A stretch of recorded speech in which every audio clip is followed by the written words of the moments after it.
ঝিনাইগাতীতে বাংলাদেশ জামায়াতে ইসলামীর কর্মী এবং সুধী সমাবেশ অনুষ্ঠিত হয়েছে। এম শাহজাহানের পাঠানো তথ্যচিত্রে দেখুন বিস্তারিত। বাংলাদেশ জামায়াতে ইসলামী ঝিনাইগাতী উপজেলার ধানশাইল ইউনিয়ন শাখার উদ্যোগে স্থানীয় হাই স্কুল মাঠে কর্মী এবং সুধী সমাবেশ অনুষ্ঠিত হয়েছে। মাওলানা মোহাম্মদ শাহ আলম সিদ্দিকের সভাপতিত্বে কর্মী এবং সুধী সমাবেশে প্রধান অতিথি হিসেবে বক্তব্য রেখেছেন বাংলাদেশ জামায়াতে ইসলামের কেন্দ্রীয় মজলিসের শুরা সদস্য এবং শেরপুর জেলা জামায়াতের সেক্রেটারি ঝিনাইগাতী শ্রীবর্দী জামাত মনোনীত সংসদ সদস্য প্রার্থী জননেতা আলহাজ নুরুজ্জামান বাদল। বিশেষ অতিথি হিসেবে বক্তব্য রেখেছেন বাংলাদেশ ইসলামী ছাত্র শিবিরের সাবেক কেন্দ্রীয় বিতর্ক বিষয়ক সম্পাদক নকলা নালিতাবাড়ী, জামায়াত মনোনীত সংসদ সদস্য প্রার্থী জেলা জামায়াতের শুরা এবং কর্মপরিষদ সদস্য মোহাম্মদ গোলাম কিবরিয়া। অন্যান্যদের মধ্যে বক্তব্য রেখেছেন শেরপুর জেলা জামায়াতের শুরা সদস্য মাওলানা আব্দুল হাকিম, ঝিনাইগাতী উপজেলা জামায়াতের আমির মাওলানা মোহাম্মদ নুরুল ইসলাম, সাধারণ সম্পাদক মোহাম্মদ ফরহাদ হোসাইন, বাইতুল মাল সম্পাদক মোহাম্মদ মাহমুদুন নবী সিদ্দিকী, মাওলানা মোহাম্মদ ওমর ফারুক সহ আরও অনেকেই। উক্ত কর্মী এবং সুধী সমাবেশে বাংলাদেশ জামায়াতে ইসলামের জেলা উপজেলার নেতৃবৃন্দগণ অংশগ্রহণ করেছেন। ৫টি বছরের জন্য ইসলামী শাসন আপনারা প্রতিষ্ঠা করেন, আপনাদের কাছে আর কোনো দাবি নাই। বাংলাদেশে আপনারা ৫৩ বছর বিভিন্ন রাজনৈতিক দলের কাছে প্রতারিত হয়েছেন, না হয় ইসলামী দলগুলোর কাছেও ৫টি বছরের জন্য আপনারা প্রতারিত হলেন। আমরা যদি কথা না রাখতে পারি, আমরা যদি আল্লাহর আইন, সত্যলোকের শাসন, ন্যায় এবং ইনসাফ ভিত্তিক শাসন প্রতিষ্ঠা করতে না পারি, আমরা যদি অন্যান্য রাজনৈতিক দলের মতোই দুর্নীতিবাজ হই, ভবিষ্যতে আপনাদের সামনে আসলে আপনারা আমাদেরকে ঘাড় ধাক্কা দিয়ে বের করে দিবেন। সম্মানিত ভাই ও বন্ধুগণ, আপনাদের কাছে অনুরোধ করি, আপনারা ৫টি বছরের জন্য আমরা ইসলামী দলের পক্ষে আপনারা কাজ করবেন, এই উদাত্ত আহ্বান আপনাদের কাছে রেখে আমি আমার কথা এখানে শেষ করছি।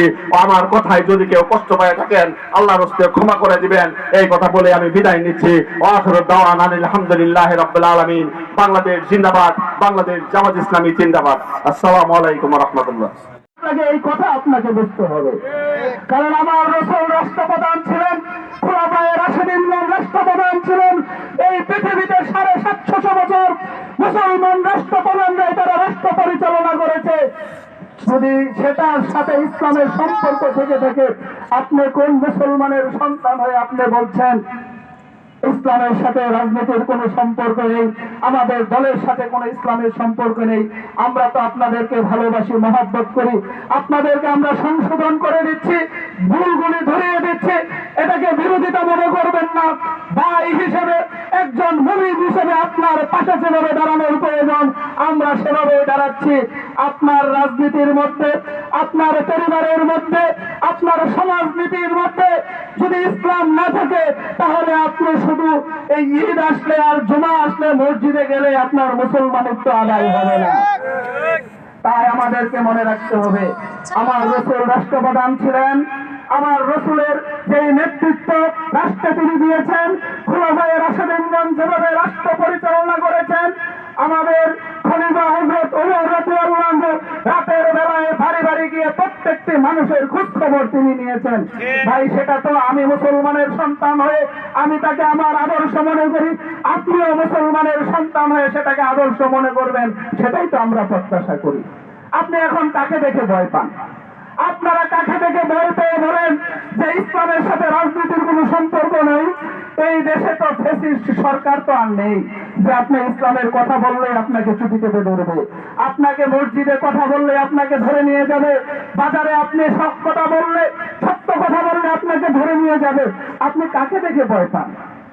কার ভয়ে আপনি বলছেন ইসলামের সাথে রাজনীতির কোনো সম্পর্ক নেই? আমি আপনাদেরকে বিনীত নিবেদন রাখবো, আজকে যদি আমরা এই ৫ই আগস্টের বৈষম্যহীন বাংলাদেশে আমরা যদি আবার নতুন করে দেখি যারা বলবেন ইসলামের সাথে রাজনীতির সম্পর্ক নেই, তাহলে আমরা বলবো আপনারা বন্ধুপ্রতিম দেশ ভারতকে দেখে ভয় পাচ্ছেন, ভারতকে খুশি করার জন্য আপনি কাজ করছেন। আপনাকে মনে রাখতে হবে, যে সময় আপনি বুঝবেন ভারত আপনার চরম বিরোধিতা করছে, তখন আপনি বুঝবেন এই দেশ সঠিক পথে রয়েছে। আপনি যখন দেখবেন ভারত বাংলাদেশের প্রতি কোন রকম বিষোদ্গার করছে না, তখন বুঝবেন যে বাংলাদেশ বিপথে রয়েছে, বাংলাদেশ ভুল পথে আছে। তাই আপনাদেরকে বুঝে নিতে হবে ভারত যদি আমাদের কোনো কর্মকাণ্ডে খুশি হয় তাহলে বুঝতে হবে আমাদের নেতৃত্বের দুর্বলতা রয়েছে। আর যদি ভারত আমাদের কর্মকাণ্ডে খুশি না হয়ে আমাদের উপর বারবার প্রতিশোধ নিতে থাকে তাহলে আপনাকে বুঝতে হবে